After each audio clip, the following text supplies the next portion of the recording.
I arrived in New Zealand in 1958. I was actually going to come here just for a year with my new husband, and I was looking forward to it. And we went to Henderson.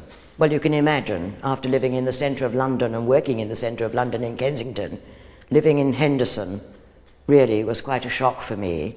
It wasn't about Henderson, it was more about me. The idea that I had to give away the centre of my life, which was London. I felt that I was in the hub of the world, and I loved being there. And I went to art galleries and attended opera, concerts. Nevertheless, being a dutiful wife, as one was in those days, in my generation, I decided I'd make a go of it, and in actual fact was my husband's nurse for a while. In 1961, my husband took me to the South Island. This journey was an amazing journey for me, and it was during that trip that I photographed this amazing bus. This bus that was cut off on top and had, well, I think we were actually on the bus. I can't remember exactly how I took the photograph. I think that I probably stood on another car to get that angle. But I mean, you can imagine, I was just amazed, this vast, wonderful scenery. And this bus, where were they going? It was just amazing. And I'm very pleased I got that shot, actually. Ron discovered that shot in my enormous amount of negatives. I had never printed it, partly because I could never print all the photographs I took in those days. I was taking so many. A few years later than that, and I was traveling around New Zealand a tremendous amount with my camera, always with me, and I was actually with Maurice Shadbolt. We were doing a photographic essay for the Shell travel guide, and I came across this amazing photograph, and what used to sort of amaze me really, and I used to think about New Zealand. There were no wars. It seemed to me a country that just, well, the only reminder really was this abandoned cannon and this one cow. And it just, I thought it was, I had to get that shot. It was a terrible evening when we arrived, storm clouds gathering, but I'm very pleased that we got that photograph. I think it, for me, and you must remember that all my photography is very subjective, it summed up something that I felt about New Zealand, like the photograph I took in Puhoi of the scratching fence, which had no barbed wire on it, but just wall. And as somebody who belonged to Amnesty International at the time, I just felt it would have been a wonderful symbol for Amnesty International. While we were travelling throughout New Zealand, and we did travel quite a lot, I used to say to Gerard, too often for him, and he was very generous, for God's sake, stop the car, I must get that, that's so New Zealand. And I'd hop out of the car, and I would meet the people and say, would you mind if I photographed you? And strangely enough, nobody objected, but they did want to know why I was taking their photograph. And although those were early years, I would say to them, I want to take them for a book. I only half had an idea of taking photographs for a book, but I just knew that surely I'm photographing a New Zealand that couldn't last forever, that it would change. And I just felt that intuitively. And apart from anything else, I was excited by all these new images because it was saying something to me as a migrant about a country that was not that familiar, which was becoming familiar to me through actually photographing it. During the time that Dick Scott and I were going around the vineyards in the North Island, he would talk to me about the history of New Zealand. And we were on our way, we were travelling through the North Island, and we came across Parihaka. And Dick took me there, just as dusk was falling, to this abandoned village as it was then. And I was so moved by it, really moved by this experience of seeing Te Whiti's grave and the abandoned settlement. And there was a queer sitting there, and I asked if I might take a photograph, and I did. And I was so pleased I photographed her. And this is very relevant to the suite of Moko photos, because in 1969, when I attended the Labour Party conference in Wellington, I met Michael Keane, and he told me that he was going to be photographing Te Moko, and he asked whether I would be interested in photographing the wonderful women who wore moko. And of course I was absolutely thrilled. For me, this is one of the most privileged assignments I think that I've really had. It was just a wonderful experience. Michael and I travelled around the North Island photographing these old women in the space of about 12 days. And unfortunately, I would have liked much more time with them. But anyway, the time that they afforded me, I just felt so at ease with these women, even though I couldn't speak Maori and a lot of them couldn't speak English.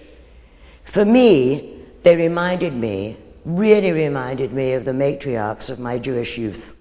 These wonderful old women, so wise, so at ease with their environment. Someone said the other day that, wasn't it impoverished? I think they missed the point. These women did not think or feel that their environment, physical environment, was impoverished at all. When you're sure of your identity, when you know who you are, physical and material things are totally unimportant. It's who you are that matters. And what I wanted to convey in these photographs was that certainty of identity, and these women felt that, and it was an absolute privilege, as I said, to have met them and photographed them. This was the photograph I took in Parihaka, which led to the assignment for Moko. I'd like to speak about this photograph of Tiraha Cooper and her grandchild, because in a way it has a photographic sort of connotation, in the sense that after I'd photographed Tiraha, she asked if I would like a cup of coffee, and I went into the kitchen, and I had 2 exposures left in my camera. And it's the sort of wonderful thing that can happen sometimes to a photographer. I just noticed her with her grandchild, and within the space of 2 minutes, took that photograph and another photograph, and I am just so pleased I did. Because although it was outside the context of the actual assignment, nevertheless all photographers will know that sometimes the photograph you take outside of the assignment, as it were, is the photograph that for you is particularly memorable. And I'm very pleased I took that photograph. It appeared on the British Journal of Photography cover, and also in an exhibition at the Photographers Gallery in London. But it is a wonderful photograph, I think, and although as a photographer, of course, one often has to explain composition or what you contain within a photograph, to me, that whole negative just explains exactly a moment that I'm very pleased I was able to capture. In 1964, when I returned to New Zealand from having spent time in Israel and Europe, Dick Scott, who was then the editor of the Wine Review magazine, invited me to take cover photographs for the magazine, and of course I was thrilled.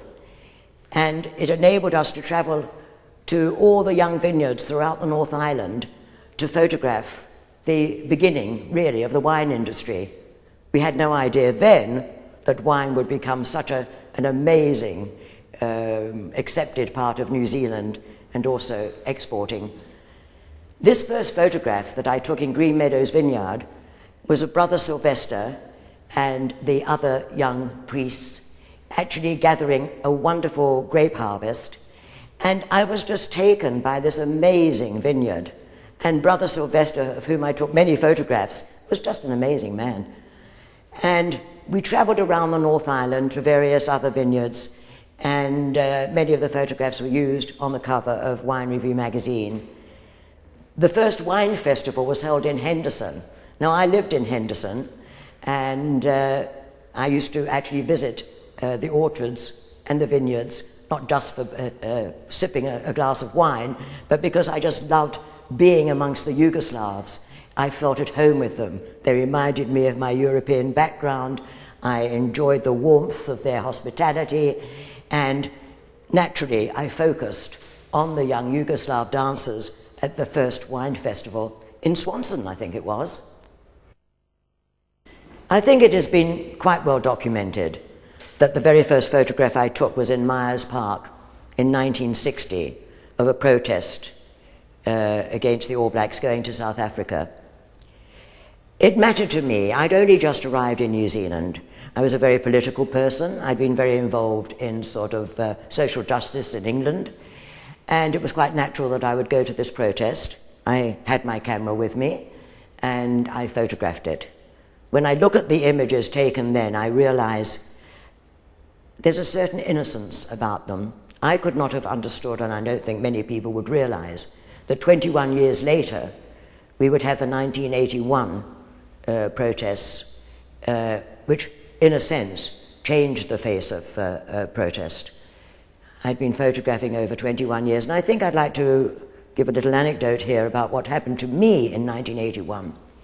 I was taking a photograph of protest, one of the protest marches, and someone said, "Are you photographing for the police?" It hurt me deeply because, you know, I'd been photographing for so long, but I understood the concerns, and I think it also illustrated the lack of trust in terms of the relationship of a photographer to the subject or what is going on. When I was photographing in those early years, there was a naivety and an innocence about being photographed. And I think in 1981 that changed, and I think in a way it's a shame. I think it would be difficult for a photographer just to go into the street and photograph what is happening without a serious feeling that perhaps there was a lack of trust in the reasons and motives for doing so. This photograph was taken in 1968 against the Russian invasion of Czechoslovakia. I felt very strongly about that protest, having been in Czechoslovakia in 1957 with my husband when it was still behind the Iron Curtain countries, and seeing all these enormous posters of the sort of Politburo up in the street in Wenceslas Street, the main centre. Anyway, I felt strongly that people should be on the streets protesting, and everybody, every person, whether with left-wing, right-wing views, were on the street, which shows also that even though you say I wouldn't protest, when it comes to a sort of protest that you feel very strongly about, you will be on the streets, and that's what the streets are for. They're there so that people can sort of express what they feel, their anxieties. I think that's a terrific thing, and hopefully that will always be the case, although today you don't see many protests. In those days, there were protests almost every day, and certainly every week. It seemed the whole world was protesting. In 1979, I was invited to be the guest photographer at the United Women's Convention in Hamilton. It really was an amazing event. It seemed as though all the women in New Zealand had gathered at the Waikato University to be at that conference. I took lots of photographs. I was commissioned to take photographs. But in a sense, I knew that I had to capture perhaps the essence of the diversity, even amongst people who have the same concerns. We come from different backgrounds. We may share at one time a certain concern for whatever, but we are different, and we have different concerns that perhaps we don't always express in public. In this photograph, I feel there are three women who are, one of them is observing quietly, and then two of them are actually expressing what they feel about other concerns which may not have been discussed actually at the convention. I like this photograph. I think it sort of encapsulates what is, for me, about photographing, getting the essence of an event rather than the actuality of it. What surprised me when I first came to New Zealand in the early 60s was how little sort of publicity was given to artists who might have been working at the time. One saw beautiful landscape paintings of New Zealand and landscape photographs. But I was interested in artists and emerging artists and writers, and it was the beginning of the time when perhaps New Zealand was just beginning to be aware. So dealer galleries opened in Auckland, and in one of the exhibitions there I first encountered two paintings by Rita Angus, and I was absolutely amazed by them. I thought they were fantastic. They were about landscape, but the landscape was singing and heralding the existence of actual people actually in the landscape. And I felt that I had to meet her. I'd already been photographing artists. I'd already photographed Don, Benny and Michael Enningworth, and because they were friends, I was determined to photograph her. And I knew, because I had been told, although you should never go by reputation, that Rita Angus was a difficult person, so I thought, well, don't phone her and ask if I can photograph her. Better to actually go there and knock on her door, which I did in 1969 when I was in Wellington. I went to her cottage and knocked on the door, and I was with Gerard, my husband, and she opened the door, and I think she actually took to Gerard, and I don't blame her for that, and she asked us in, and she said when we went in that she knew who I was, she'd seen some of my work, and I said, could I take photographs of you? I love your paintings. And I would just feel so fortunate that I spent 2 days with her, and she allowed me to do a photo essay of her. She was an amazing woman. I didn't know at the time, but she was quite sick, and I'm just so pleased I was able to take her photographs. It's one of those things that happens, and you look back and you say, thank goodness for the opportunity for doing that. The photograph of Ralph Hotary was taken when Alistair Taylor, who published Contemporary New Zealand Painters, asked me to continue my portfolio of artists that I had been gathering for many years, and it gave me the opportunity to travel around New Zealand photographing artists who were working at the time. And I met Ralph in 1978, and it was the beginning of a long collaboration with Ralph. I've been photographing him for many years, and I still consider this photograph to be one of the best that I have taken of Ralph, and I'm very pleased it's in the exhibition.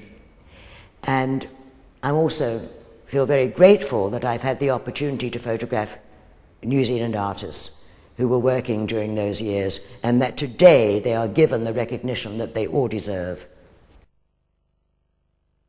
I do believe that in life one has, or I've had, I should say, a great deal of luck, and I've had a great deal of good fortune to have assignments which have been memorable and I've enjoyed doing.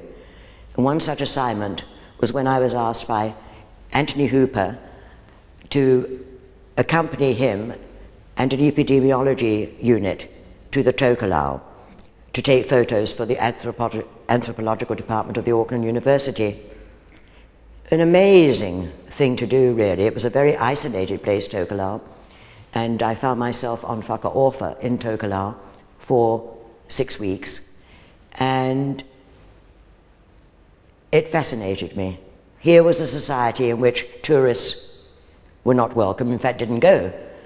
And I just sort of, over that 6 weeks, got to know people. They forgot my presence, and I could just photograph the life the way that it was. I suppose when we talk about paradise, in a sense, perhaps Tokelau, to me, had more of that element in the sense of it being isolated and just as it was. And this photograph is octopus catching. It's amongst many, many other images, a complete essay, really, of which only a few will be in the exhibition, and it was a wonderful assignment. Later on, I had the good fortune to accompany Anthony Haas from the Asia Pacific Research Unit to take photographs in Fiji for a book that was published, and we spent a fortnight in Fiji, and this photograph is part of a series where we went to a remote part of Suva to photograph indented Indian labourers. I think people really don't know the poverty that these Indian families really endure as indented, or they previously as indented labour, and they're still extremely poor. And he wanted me to photograph them, and I found that very difficult. I think sometimes a photographer, there is a point at which you have to say no. He wanted me to photograph inside their corrugated iron huts, and I absolutely refused. It's a dilemma. Photographers are faced often with this sort of dilemma. I just felt it was humiliating, and I just couldn't do it. But this young mother was sitting outside, and I was able to photograph her, and she was pleased. She smiled, and I pointed the camera, asked her, and she was quite happy to pose for this photograph. I do ask people if they mind if I photograph them. I think that's very important for me. I don't like snapshots in the sense that you photograph people unexpectedly. I think it's good to say, I'm taking your photograph. I think it's an affirmation of a person's existence when you ask them. And I'm pleased that's the way I work.